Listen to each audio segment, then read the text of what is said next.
Motion Golf presents Proper Balance with Mitchell Spearman. Hello, I'm Mitchell Spearman.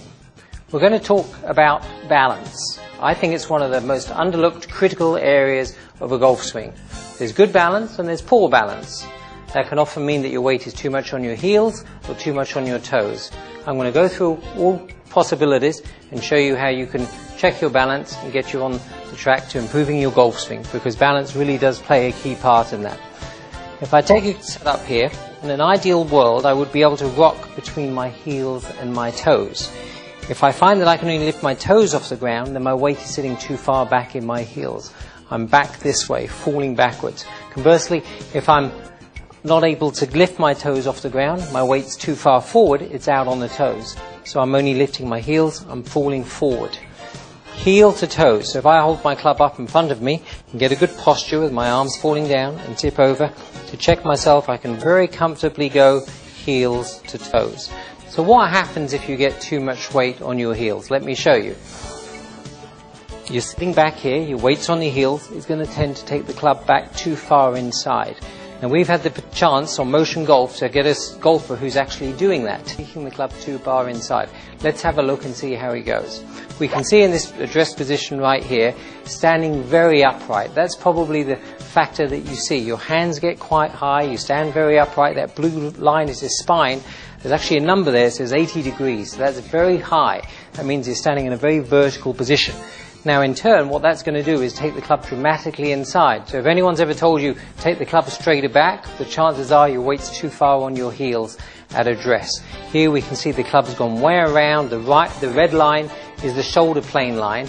And what that shows is that you're swinging too flat in the upper body on the backswing. The club goes way inside, and as a result, you're going to tend to come slightly over the top of the ball on the downswing here. So Motion Golf has this technology which can show us this in an even greater fashion now. Now let's have a look at the swing plane.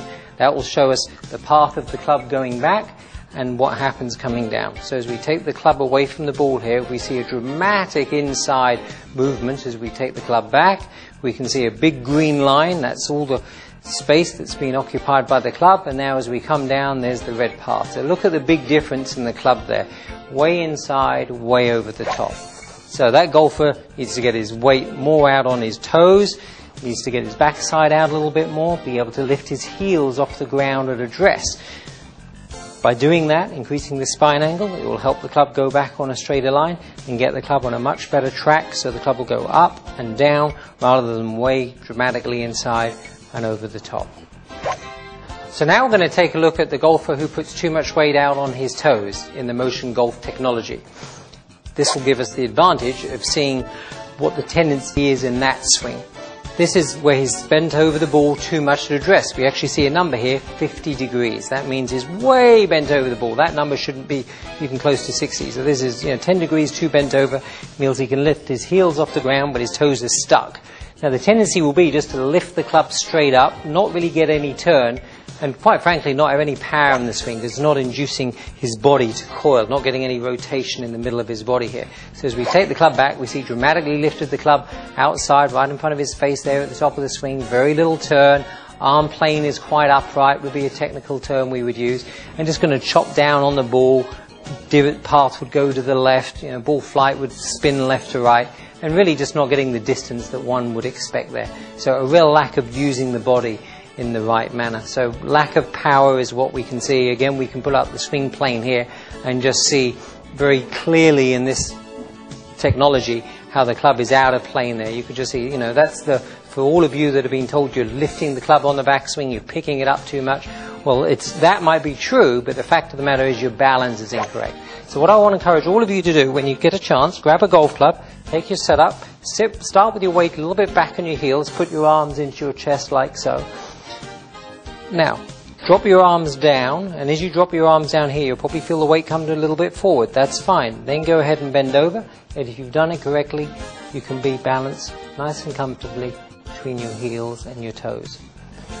So, if anyone just talks to you about balance, it's between the heels and the toes. Sure, when you finish the swing, you want to be in nice balance at the end of the swing, but you can't get there from a poor position at address. Good balance, sound setup will help you get your swing on a better track.